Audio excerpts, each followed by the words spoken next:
Imagine Software only started making computer games 2 years ago, but by early 1984, their turnover is already millions of pounds a year. Games like Arcadia have brought their founders instant success and rich rewards.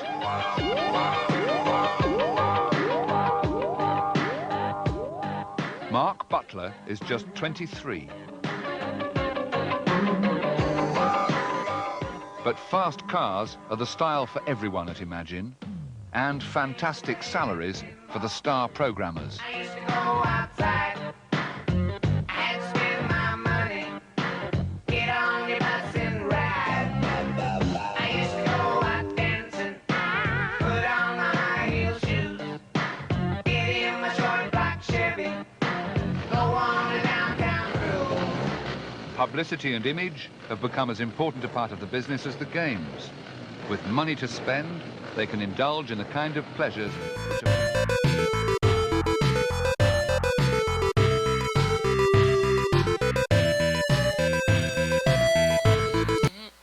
Sorry, I didn't mean to start the music up there again.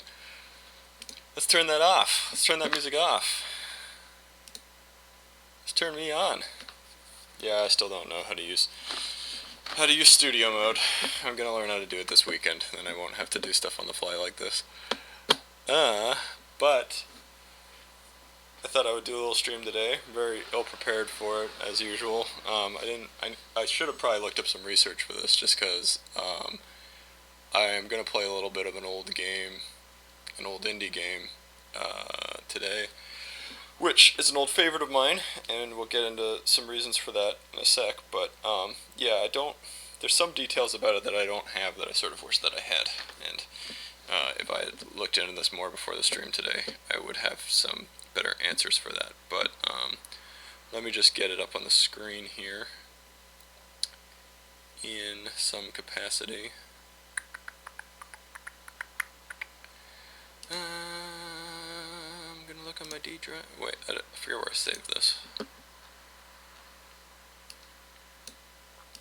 Here we go.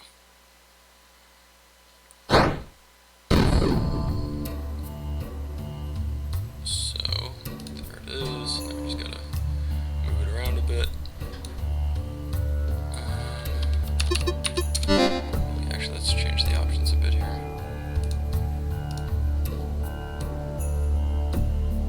Alright, there we go. I'm gonna turn down the volume a little bit.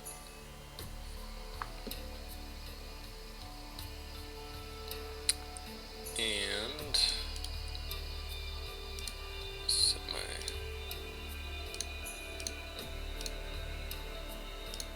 there we go. I think I need a different background for this.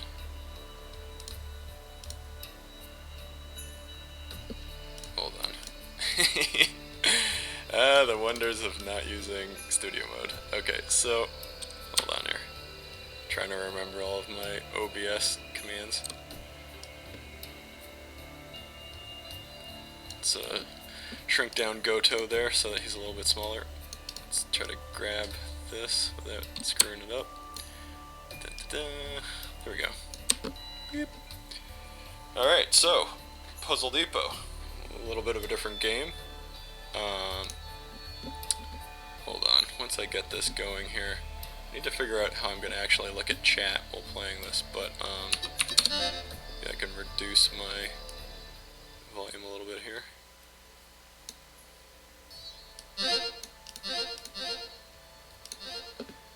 There we go.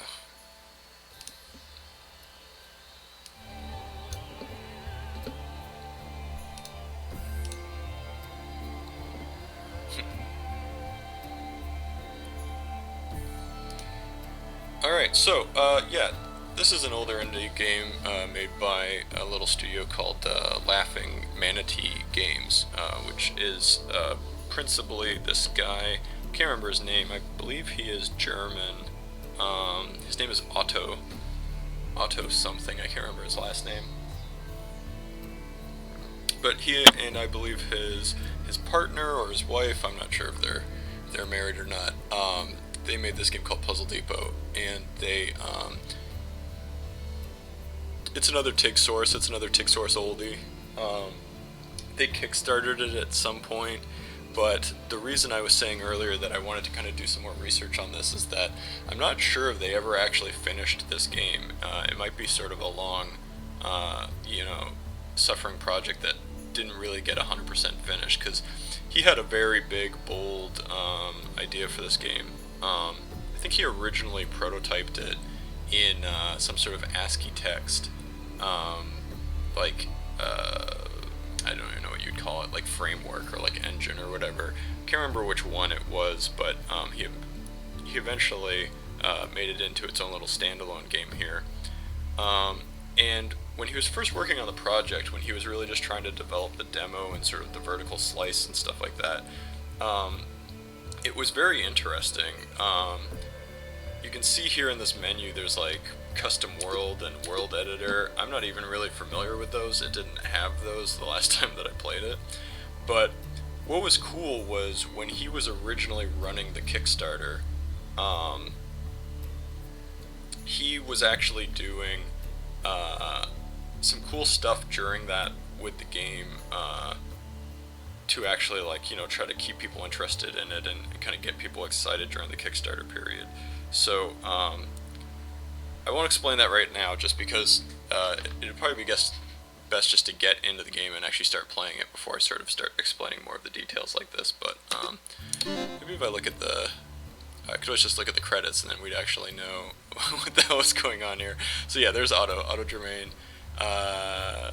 Jeremy Labatt, I guess, did some code for him as well. I wasn't actually aware of that. And then, yes, I guess that is his wife, Angela Germain. So they wrote some of the story together. Some people worked on some music and stuff like that. And there was a lot of different other people doing stuff. Here's all the Kickstarter backers. But yeah, I'm not sure if he actually finished it. So, what is Puzzle Depot other than, it's a game? Obviously, I've been talking about how it's a game. It's an indie game, and I've been talking about the developer a lot. But what is Puzzle Depot? Why would anybody be interested in this? So, this game is very interesting to me. It's at its core, ostensibly, basically just a Sokoban game. So, if you're familiar with Sokoban, if you've run into it, if you're sort of an older person that has played it on like Windows 3.1, or if you've ever been exposed to any of the litany of versions of Sokoban that just are all over the place, on the Game Boy, on every system. I'm sure there's like a Famicom version as well, and a bunch of different things. If you've played Shenmue, I believe there's like a mini game in that game that is basically Sokoban. But it's just this idea of being a character that has to push around boxes and get them into certain locations. With Puzzle Depot, what the idea was, if I could explain sort of the elevator pitch, it's essentially Sokoban with a narrative and with a crazy amount of extra mechanics, like just really expanding on the core idea and really like trying to find a whole bunch of really interesting, really creative sort of extra mechanics to kind of put on top of that core mechanic of just being a person who pushes boxes around, all while having this kind of like vaguely ironic but like actually pretty interesting and compelling narrative around it. So yeah, it's pretty interesting. So we'll get into a game here. Get rid of my spiel. Now, I haven't played this version of the demo, so I might be experiencing a lot of stuff fresh for the first time. And I'm not going to promise that I'm going to be good enough to actually solve all the puzzles here.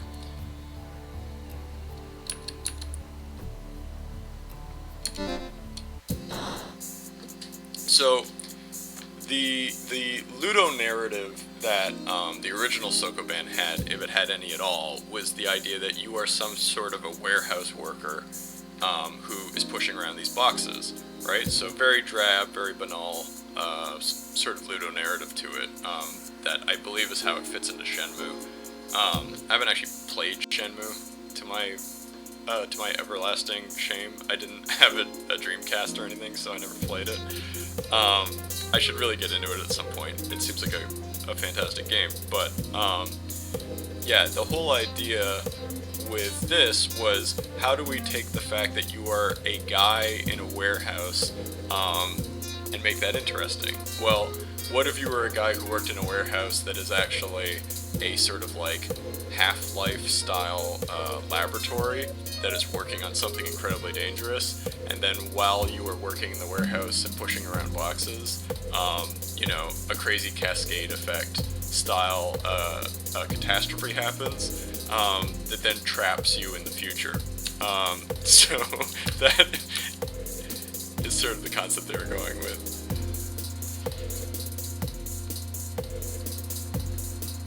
Here we have a happy union worker that's taking his union mandated break. Right next to a no smoking sign, of course.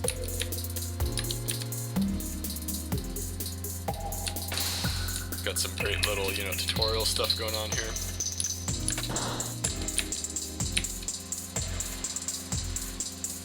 Union guidelines prohibit the pulling of crates. Pulling is against the safety regulations. This is why you can't pull anything. So here we've got some kind of a pressure plate.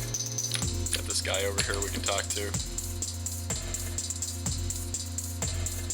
So, I mean, look at all the great narrative that we're getting here to explain the reason that we're pushing around boxes.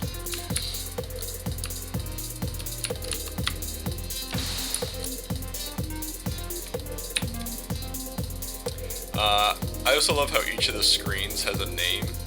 That's sort of like a very like European game thing that you see a lot of the time.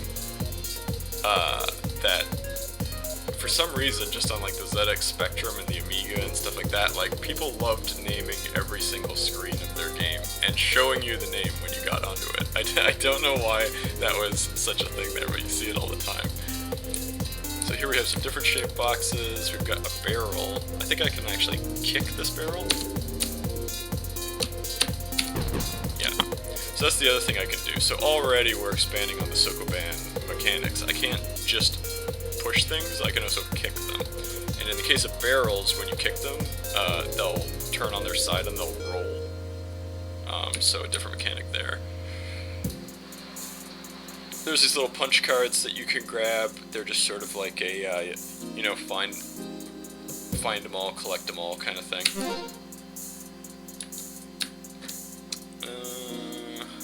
Where am I supposed to go? Probably push this out of the way. So you'll see in the corner this whole time we have like moves that are tallying up. So the amount of moves that I take to actually complete the game is actually a factor. We'll get into why in a bit. I gotta kind of sort of rediscover why, honestly. UFO, Union Freight Operations, pushing towards the future.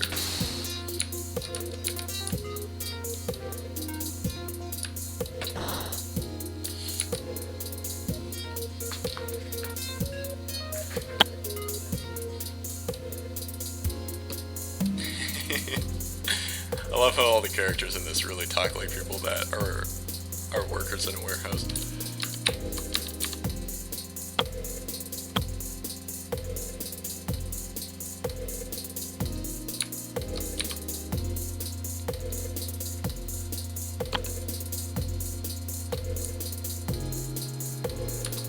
So here, I need to get something to go onto this pressure plate and then stay on it. And I also need to get something to get onto this pressure plate and stay on it.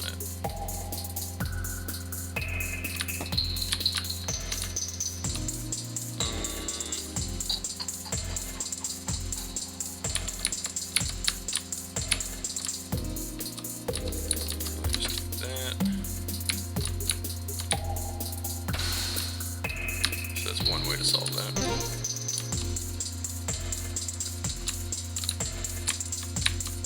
So I think I need that orange key card in order to open that.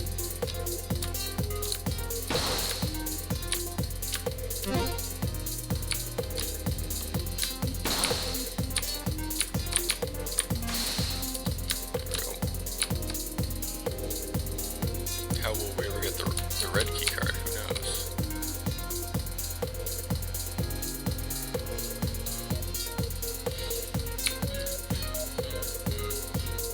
right here, we're already sort of starting to expand, right? Because we have sort of like an overall map that has a lot going on it.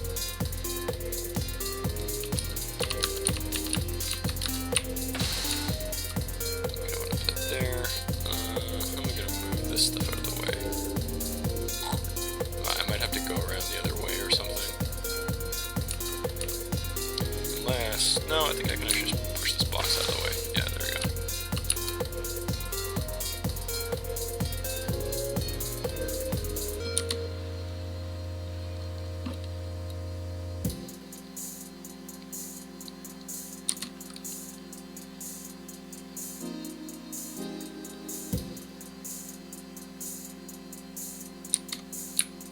So I will grab this punch card here.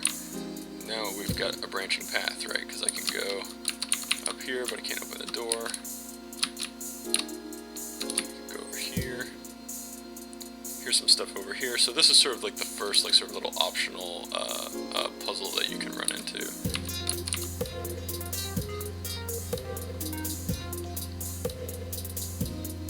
So this is probably actually a tough one, but I'm gonna be brave and attempt to do it. I can always just reset if I mess it up. So let's try pushing this over here. Grab this punch card. And now we gotta think about what we're gonna do.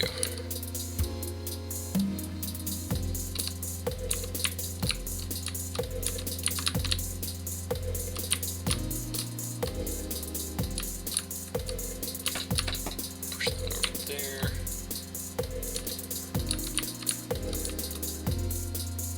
Probably push this one down here.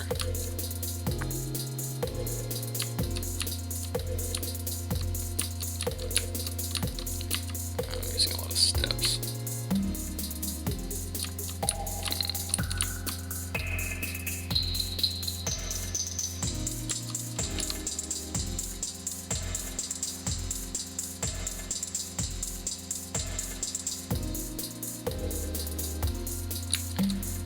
I think I actually want that to be there.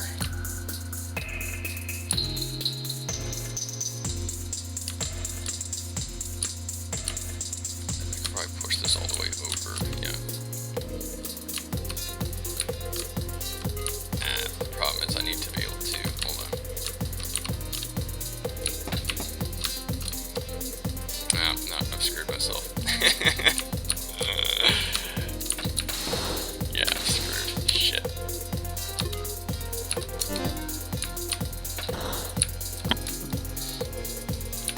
So already we're in a tricky one.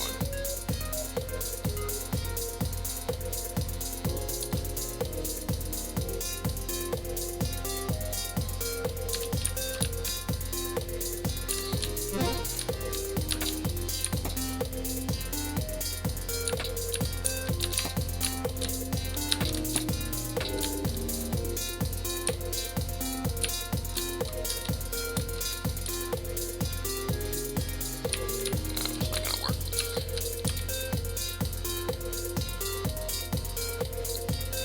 Yeah, I think we want to do that one first.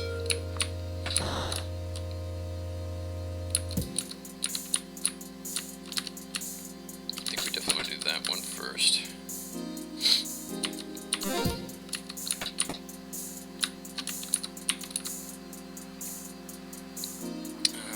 Crap, we have to push that other one over from here.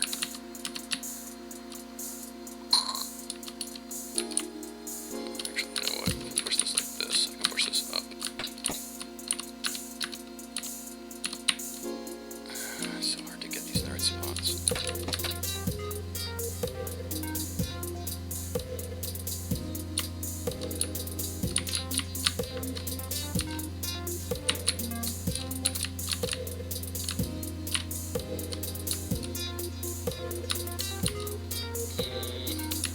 I can't do that. Because I need to be able to get up through there. Push that over there.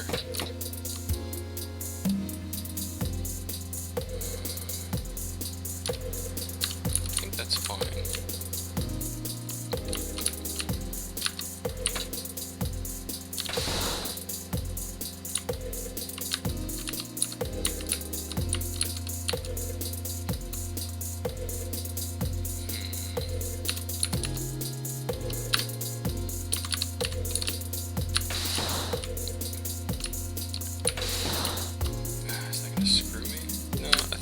space that I can push this all the way over here.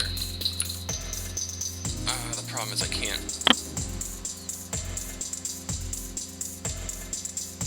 get it in from that side if that other one is there.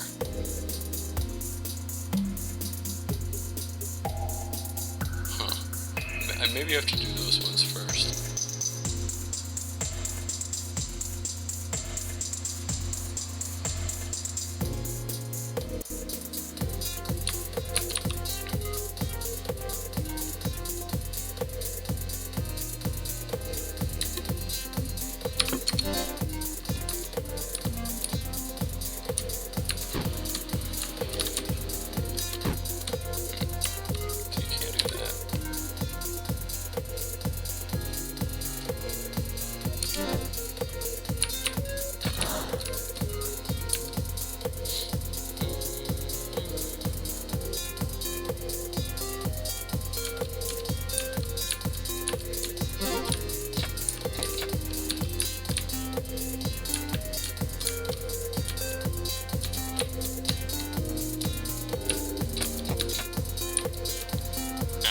Trap myself again.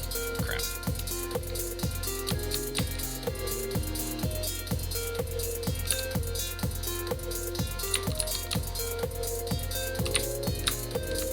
This is the way that you do it, but I've got to not trap myself on the other one first.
Steps, but at least I solved it. So there we go.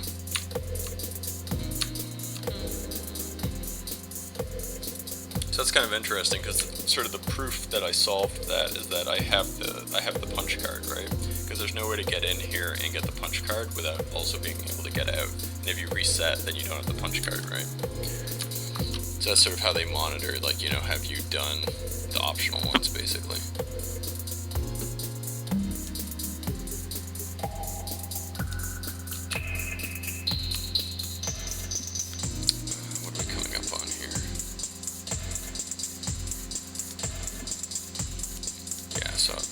I'm probably only going to go to like 30 minutes and then we'll come back to this tomorrow. So actually, maybe we'll end it there. But anyway, that's sort of the initial mechanics of this. But as we play more tomorrow, you'll see that there's sort of more and more mechanics that get introduced into this over time.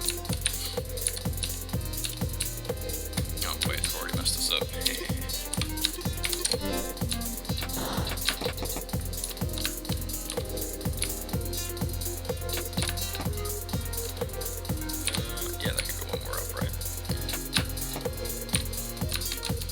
Remember, you can only push things, it's union rules.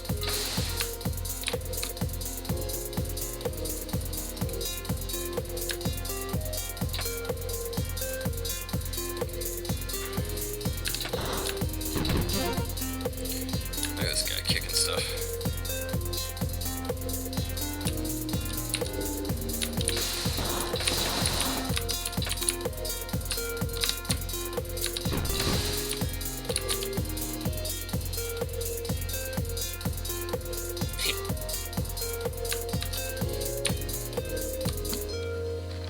Anyway, we'll end the stream there for today, but I hope that was sort of, you know, we're starting to show sort of what this game is about, how you have sort of this, like, thing of having to solve one screen at a time, sort of like a Sokoban game or various other older games where you do like sort of a puzzle per screen. If you've ever played like Mole Mania for the Game Boy, it's sort of a similar concept. But like Mole Mania, we do have a degree of what you do on some screens then actually affecting your ability to traverse the overall like sort of game world. So here, from solving those one-screen puzzles, now I have the red key card, which allows me to open up this new door that I didn't have before, and so now I can progress further. So you have sort of an interesting,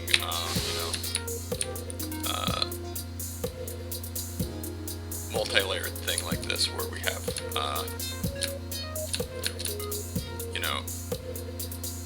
a game that's ostensibly about one-screen puzzles, but then has this kind of meta going on in the background of